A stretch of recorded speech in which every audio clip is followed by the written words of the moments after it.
Hello everyone, this is Alka Singh. Welcome to my YouTube channel, Avinya World of Education. Today we are going to discuss a topic, biological classification. In this topic, we are going to discuss the kingdoms of classification in which the organisms are categorized on the basis of their similarities and dissimilarities present in them. So we are going to first discuss the 5 kingdom classification given by R.H. Whittaker. किसके द्वारा दिया गया ये?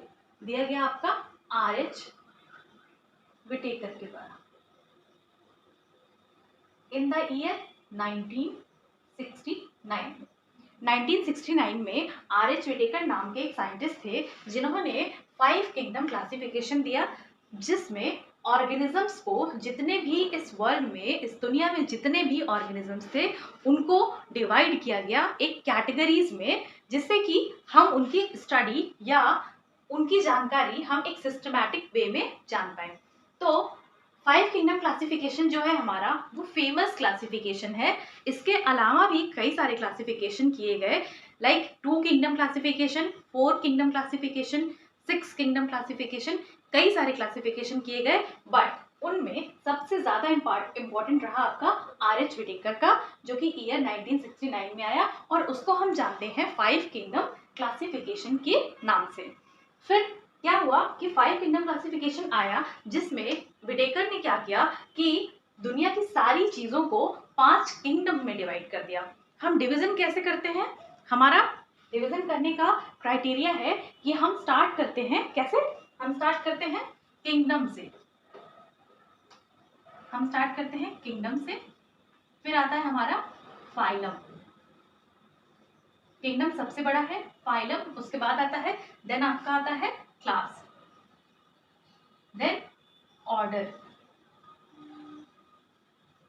Then आपका family आता है, family के बाद जीनस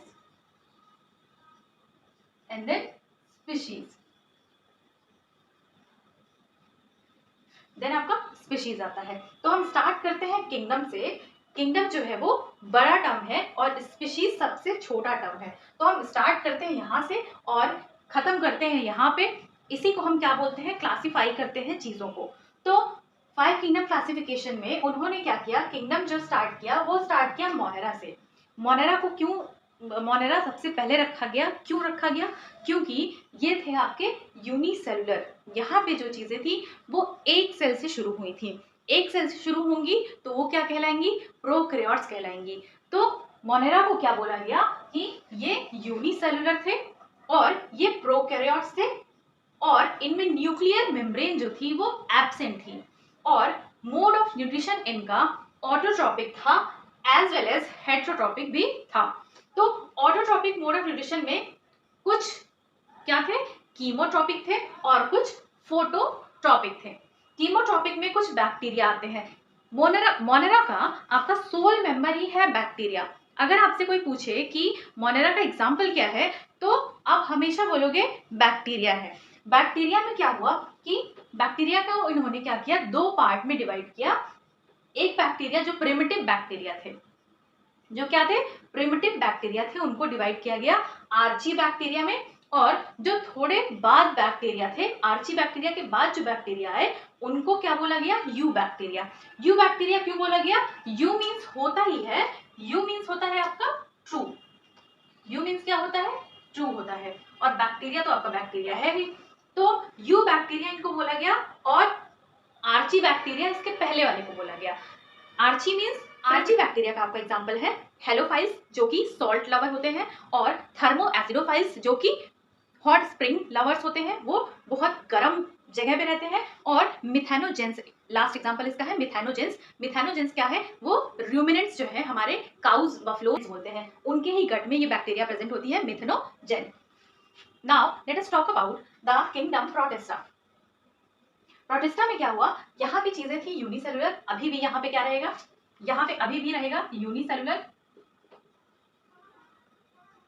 बट यहाँ पे अब हो जाएगा आपका, यहाँ प्रोकैरियोट्स था, मोनेरा में प्रोकैरियोट्स था, और यहाँ पे हो जाएगा यूकैरियोट्स। यूकैरियोट्स, इसके पहले मैंने यू का मतलब बताया कि यू का मतलब होता है ट्रू और कैरियन का मतलब होता है न्यूक्लियस। इनके पास अब ट्रू न्यूक्लियस पाया जाने लगेगा।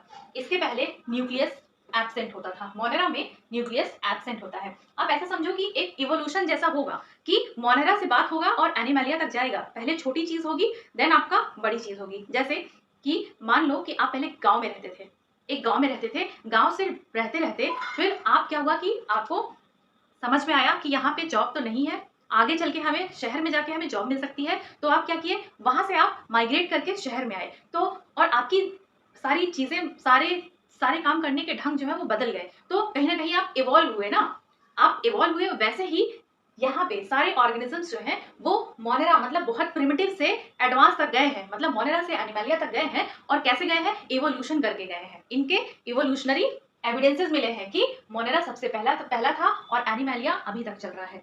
और मोनेरा भी ऐसा नहीं है कि वो गायब हो गया है, ऐसा नहीं है कि वो गायब हो गया है, मोनेरा अभी भी है हमारे साथ में। लेकिन यहाँ से चीजें स्टार्ट मानी जाती हैं आर.एच. व्हिटेकर के अकॉर्डिंग। अब ये चीज थी यूकैरियोटिक, आपको यूनिसेलुलर प्रोटिस्टा था आपका और यूकैरियोट्स थे। अब इनका न्यूक्लियर मेम्ब्रेन अगर प्रेजेंट है तभी तो ये कहलाएंगे। न्यूक्लियर मेम्ब्रेन क्या है, इनमें प्रेजेंट है। फिर इनका मोड ऑफ न्यूट्रिशन क्या है, इनमें भी ऑटोट्रॉफ्स होते हैं और हेट्रोट्रॉफ्स होते हैं, है ना। इनमें भी कैसे कैसे पाए जाते हैं, ऑटोट्रॉफ्स होते हैं और हेट्रोट्रॉफ्स होते हैं। ऑटोट्रॉफ का एग्जाम्पल आपका क्या है, यूग्लेना, जो कि सनलाइट की प्रेजेंट में, सनलाइट जब आपका प्रेजेंट होगा तो वो क्या करेगा, खाना खुद ही बना लेगा। लेकिन जब सनलाइट नहीं होगा तो वो हेट्रोट्रॉफ जैसा बिहेव करेगा। और इसके एग्जांपल्स क्या क्या है, इसके एग्जांपल हैं आपके यूग्लेना, पैरामीशियम एंड प्लाज्मोडियम, और भी कई सारे हैं, हम आगे पढ़ेंगे फिर उसके बारे में। फिर बात करते हैं फंजाई की। फंजाई जो थे वो अब यूनिसेलुलर नहीं है, अब ये मल्टी सेलुलर है।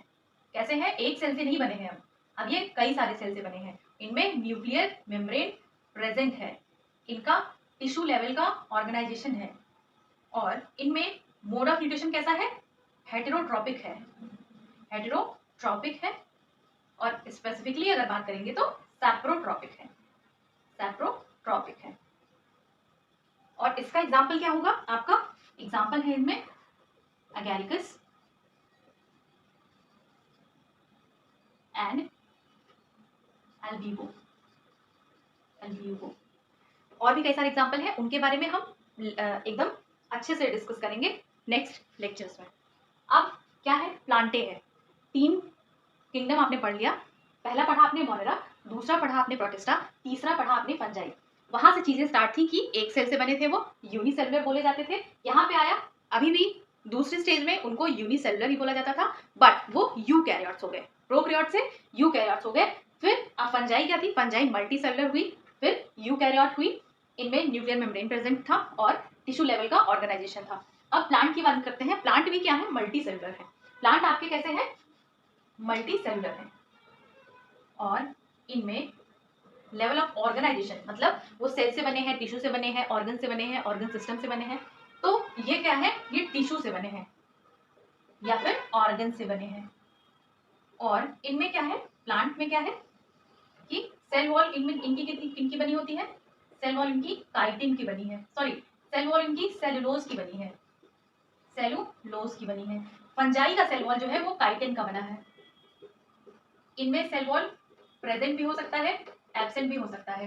मोनेरा का सेल वॉल किसका बना है, ग्लाइको प्रोटीन का बना है ना। अब ये प्लांटे की बात थी, मल्टी सेलुलर था, टिश्यू लेवल ऑफ ऑर्गेनाइजेशन हुआ, सेल वॉल इनमें प्रेजेंट हुआ। अब इनका मोड ऑफ न्यूट्रिशन कैसा है, ये ऑटोट्रॉपिक ही होते हैं, इसीलिए इनको प्रोड्यूसर बोला जाता है, क्योंकि ये ऑटोट्रॉप्स हैं, अपना खाना खुद बनाते हैं। और इनमें तो आपके कई सारे एग्जाम्पल हैं। और प्लांट्स को आपको डिवाइड किया जाता है क्रिप्टोगैम्स में और फेनरोगैम्स में। क्रिप्टोगैम्स जो होते हैं वो फ्लावरिंग नहीं होते हैं, फेनरोगैम्स जो होते हैं वो फ्लावरिंग होते हैं, वो उनमें फूल आते हैं और फल भी मिलते हैं उनमें। अब एनिमलिया को क्या किया, एनिमलिया में डिविजन करेंगे और इनके कैरेक्टरिस्टिक्स अगर लिखने चलेंगे तो हम ये देखेंगे कि ये मल्टी सेलुलर होते हैं, और इनमें टिश्यू लेवल का ऑर्गेनाइजेशन भी कभी कहीं कहीं होता है, ऑर्गन लेवल का भी होता है, और ऑर्गन सिस्टम लेवल का भी होता है इनमें।